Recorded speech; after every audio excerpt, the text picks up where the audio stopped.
मोदी तुम जितना पंगे लोगे उतना नरक में गिरोगे, क्योंकि उनके ऊपर आशीर्वाद है बजरंगबली का। तो गुप्ता जी मुझे बताइए, आपने इतनी सारी बातें कहीं प्रधानमंत्री जी को चैलेंज कर दिया डायरेक्ट, तो आपको डर नहीं लग रहा फिर से इलेक्शन में जीत? तो चाहते थे आज कि हमें जेल में डाले, हमें जेल में डाले, लेकिन मोदी एक नंबर का कायर इंसान के मनोबल और इंसान की शक्ति और इंसान की आत्मशक्ति का पता उस समय पता चलता है जब विपत्ति काल। मैं आज आपको एक खुलासा कर रहा हूँ आपके चैनल के माध्यम से, 7 चरण के चुनाव खत्म नहीं होंगे, वो बाइज्जत बरी होंगे। हमने आज, मैं अपनी माँ को बोल के आया था, मैं अपनी बीवी को बोल के आया था कि मुझे नहीं लगता है कि अब मैं वापस अपने घर आऊँगा, क्योंकि हो सकता है मुझे शहीद आजम भगत सिंह की राह पर चलना पड़ जाए।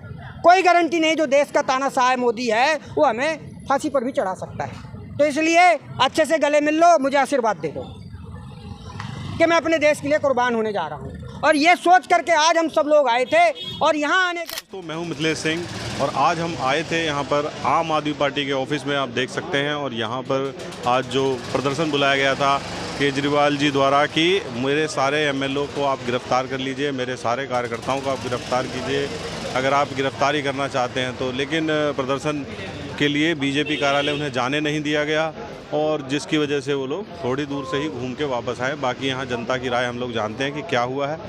कायर निकला वो तो मोदी, उसने बैरिकेड लगा दिया। अरे जो आदमी तो हमें जो है गिरफ्तार करने के लिए, जेल में डालने के लिए तरह तरह के षड्यंत्र कर रहा है। अरे हम तो स्वयं आ रहे थे जेल में आने के लिए, फिर भी बैरिकेड लगा के बैठ गया। क्यों भाई?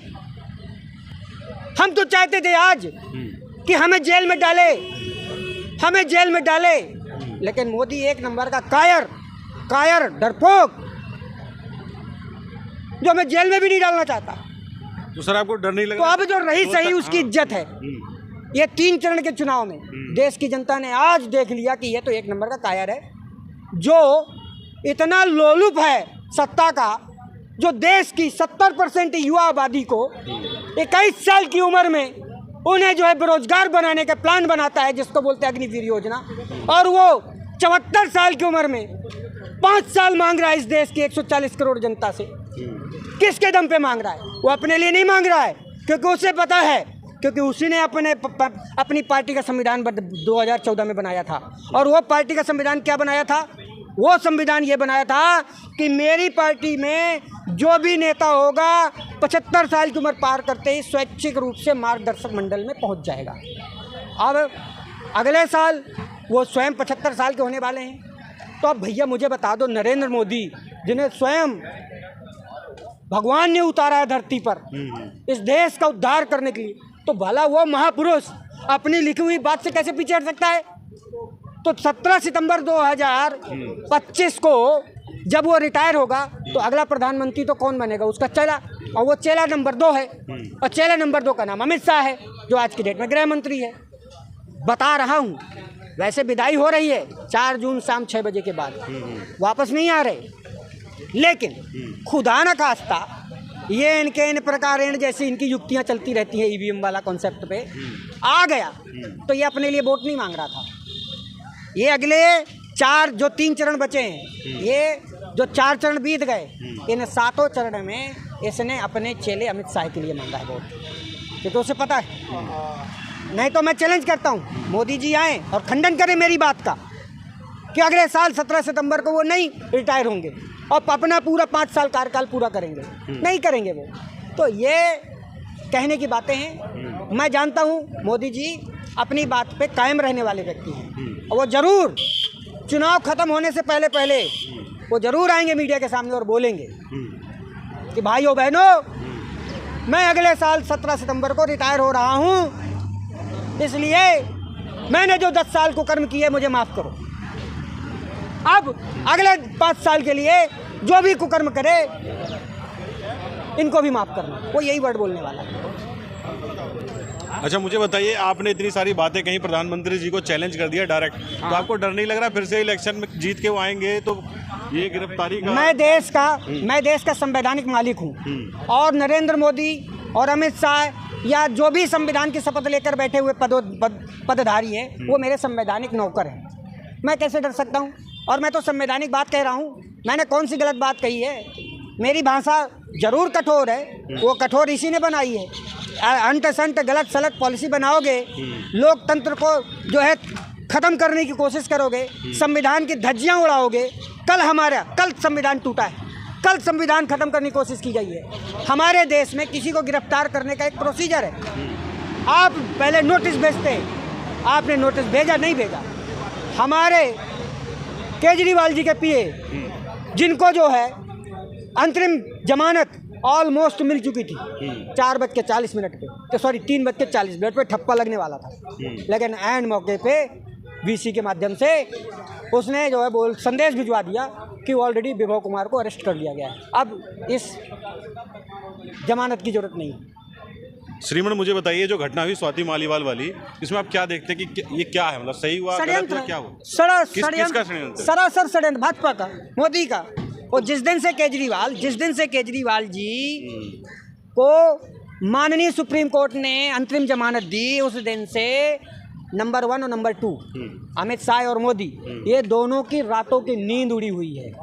इतने पागल हो रखे हैं, इतना ज़्यादा मतलब इन्हें केजरीवाल फोबिया हो चुका है, तो ये इनके प्रकार चाहे किसी भी कीमत अदा करनी पड़े, हर कीमत पे वो केजरीवाल को सुलटाना चाहते हैं।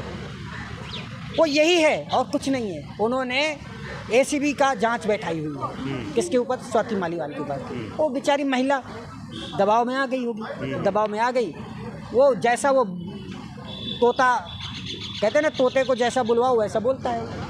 मतलब तो इस तरीके से तो पार्टी में कोई बचेगा नहीं। आप लोगों ने राज्यसभा भी भेजा स्वाति जी को, हाँ, है ना? उससे पहले भी आपने उनको एक अच्छे महिला आयोग के पद पर बिठाया हुआ था। हाँ। तो ये क्या मतलब, ये छोटी सी जांच या कोई भी जांच होगी, इतनी बड़ी चीज़ हो जाती है कि पार्टी के अगेंस्ट चली जाए, पार्टी विचारधारा के अगेंस्ट? देखिए, इंसान के मनोबल और इंसान की शक्ति और इंसान की आत्मशक्ति का पता उस समय पता चलता है, उस समय पता चलता है जब विपत्ति काल आता है। अगर विपत्ति काल में आप टिके रह गए तो आपको पूरा दुनिया सैल्यूट करेगी, और अगर आप गिर गए तो आपको कुचल के निकल जाएगी। अरे ऐसे अनगिनत मौके आए, अनगिनत लोग आए, तोड़ने की कोशिश की, फोड़ने की कोशिश करी। ये दुनिया की इकलौती राजनीतिक पार्टी है आम आदमी पार्टी, जिसका चुनाव चिन्ह झाड़ू है, और जिस पर 25 मई को ये दिल्ली की 2 करोड़ जनता मोहर लगाने वाली है। उस जनता के जो इलेक्टेड सीएम है, उसको चैलेंज किया है इसने। और श्रीमन, विपक्ष ये बोलता है, अगर आपके लिए विपक्ष देख लिया जाए, कि आम आदमी पार्टी तो कुछ सीटों पर पंजाब में और कुछ ही सीटों पर दिल्ली में लड़ रही है, तो अगर वो जीत भी जाती है अपनी सारी सीटें, इस बात की क्या गारंटी है कि अरविंद केजरीवाल जी को, जो कि एक आरोप में अभी जेल में है और उनको कुछ दिन की जमानत मिली है, फिर से जेल जाने का डर है, तो वो कैसे, मतलब वो क्या सहयोग कर पाएंगे गठबंधन में? हम तानाशाही जो चला रहा है हमारे देश का प्रधानमंत्री नरेंद्र मोदी और उसका चेला अमित शाह, जो गृह मंत्री बना हुआ है, वो अपने देश की सारी एजेंसियों का दुरुपयोग कर रहा है, और उसी के दम पर उसने जो है हमारे जितने भी शीर्ष नेता हैं, एक एक करके उन पे फर्जी आरोप लगवा करके फर्जी तरीके से उनको गिरफ्तार करवाता है। तो हमने कल ये सोचा, प्लान किया कि एक साथ, जब उन्होंने सुपारी ले ही ली है हमारी पार्टी को ख़त्म करने की, हालांकि वो ऐसा कुछ कर नहीं पाएगा, ना उसकी औकात है करने की, उसने एक जितनी बार करने की कोशिश की उतनी बार मुंह की खाई है, कहते हैं। लेकिन बेशर्म इंसान को क्या कहा जा सकता है? बेशर्मी जिसने लाद ही ली है, अब जिसको लोकतंत्र पे भरोसा नहीं रहा, जिसको संविधान पे कोई भरोसा नहीं है, तो ऐसे आदमी को क्या कहेंगे? तो इस वजह से कल हमारे जो राष्ट्रीय कन्वीनर हैं, उन्होंने आह्वान किया कि मोदी जी, मैं कल दोपहर 12 बजे आपके हेडक्वार्टर में आ रहा हूँ, मैं अकेले नहीं आऊँगा, मेरे साथ मेरा पूरा मंत्री दल आएगा, और मेरे साथ मेरे विधायक आएंगे, मेरे साथ मेरे सांसद आएंगे, मेरे साथ मेरे पार्षद आएंगे। आपको जितने लोगों को डालना है एक बार में जेल में डाल दो। रोज़ रोज़ का ये झंझट खत्म हो जानी चाहिए। अब ये झंझट क्यों खत्म करवाना चाहते हैं केजरीवाल जी? इसलिए झंझट खत्म करवाना चाहते हैं कि जो इनकी बची खुची इज्जत है, जो 4 चरण में जो इनकी जो है ऊपर वाली इज्जत उतर गई है, अब जो नीचे की इज्जत बची है, वो इज्जत बचाने के लिए इन्होंने आज बोला था। लेकिन एक नंबर का कायर इंसान, वो कायर इंसान हमने सोचा था कि आज मोदी बड़ा खुश होगा कि हम सबको एक साथ देख करके अपनी पुलिस को, जबकि हमें एहसास भी हुआ था कि ढेर सारी पुलिस, जैसे बॉर्डर बना दिया था, पाकिस्तान हिंदुस्तान का बॉर्डर जैसा लग रहा था। हमने सोचा था कि आज मोदी बड़ा खुश होगा कि हम सबको एक साथ देख करके अपनी पुलिस को, जबकि हमें एहसास भी हुआ था कि ढेर सारी पुलिस, जैसे बॉर्डर बना दिया था, पाकिस्तान हिंदुस्तान का बॉर्डर जैसा लग रहा था। मैं आज आपको एक खुलासा कर रहा हूँ आपके चैनल के माध्यम से, 7 चरण के चुनाव खत्म नहीं होंगे, वो बाइज्जत बरी होंगे। चलिए, बहुत बड़ा दावा ये कर रहे बड़ा हैं आप। खुलासा है, आप इसे ब्रेकिंग न्यूज के रूप में चलाइए। जबकि 1 तारीख को वापसी का रास्ता तय कर दिया है कोर्ट ने, ऐसा नहीं, आपकी गलतफहमी है, मैं आपको पूरी सही सूचना देता हूँ। 7 दिन का समय दिया है उन्होंने फैसला सुरक्षित कर लिया है। जो अभी परसों हियरिंग हुई है उसका फैसला सुरक्षित कर लिया सुप्रीम कोर्ट ने, पीठ ने, और उन्होंने 7 दिन का टाइम दिया है। वो जो एडिशनल फर्जी पेपर उन्होंने ऐड किए हैं, जिसमें इन्होंने केजरीवाल जी को और आम आदमी पार्टी को अक्यूज बनाया है। अच्छा। तो उस पर जो है मैंने कह दिया कि फलाने को मैंने 50 लाख रुपए दिया है, मेरे पास साबित करने वाली भी तो कोई पार्ट होना चाहिए ना, और मैं साबित कर नहीं पा रहा हूँ और फर्जीवाड़ा किए जा रहा हूँ। किसी एक नेता को हमारी ऊपर, आम आदमी पार्टी के ऊपर 197 केस किए गए, और 197 केस में अब तक लगभग 170 केस में हम बाइज्जत बरी हुए हैं, और बाकी केसों में भी आने वाले हैं फैसले। नील बटा सन्नाटा। हमारा पार्टी का एक छोटा से छोटा कार्यकर्ता और बड़ा से बड़ा नेता किसी जुर्म में सजा याफ्ता नहीं हुआ है। ये पार्टी का सबसे बड़ा करिश्मा है बजरंगबली के साथ। कारण हमारी पार्टी पढ़े लिखों की पार्टी है, हमारी पार्टी मुद्दों की राजनीति करती है, हमारी पार्टी शिक्षा पे बात करती है, हमारी पार्टी रोजगार पे बात करती है, हमारी पार्टी लोगों के, जनता के भले के, जो सबसे बड़ा भलाई का काम है उनकी चिकित्सा पे बात करती है। हमारे देश की जो 50% आबादी है उसकी भलाई के लिए हमारे केजरीवाल जी ने सबसे बड़ा काम किया है कि इस दिल्ली में माताओं, बहनों, देवियों, जहाँ घूमना है घूमो, फ्री बस यात्रा, सबसे बड़ा पुण्य का काम किया है। अब तक जो है कम से कम 93,000 बुजुर्गों को पूरे देश के जो भी चारों धाम यात्राएं हैं करवाने वाला इकलौता मुख्यमंत्री है दिल्ली का, जिसका नाम अरविंद केजरीवाल है। अरे तुम कौन हो यार मोदी, तुम जितना पंगे लोगे उतना नरक में गिरोगे, क्योंकि उनके ऊपर आशीर्वाद है बजरंगबली का। तो गुप्ता जी मुझे बताइए, ये तो आपने बहुत अच्छी बात कही, बजरंगबली का आशीर्वाद है।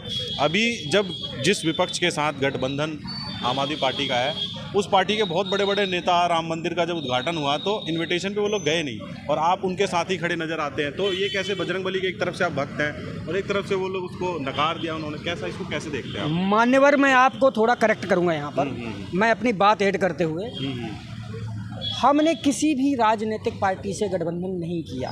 फर्स्ट थिंग, हमारा शेयर, हमारा वोट शेयर और हमारे जीते हुए कैंडिडेट जाएंगे इंडिया गठबंधन को।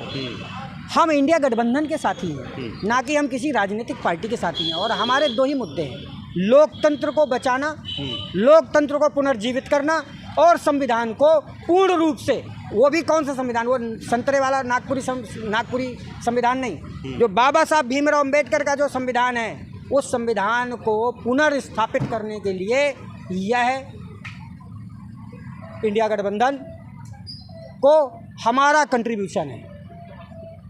इन 2 मुद्दों के लिए हमारी तरफ से, यानी इस राष्ट्र को बचाने के लिए, इस राष्ट्र की राष्ट्रीयता बचाने के लिए हमारी तरफ से जो कंट्रीब्यूशन होगा वो हम कंट्रीब्यूशन देने जा रहे हैं। इतनी सी बात है। ठीक है सर, बहुत बहुत धन्यवाद अपना समय देने के लिए।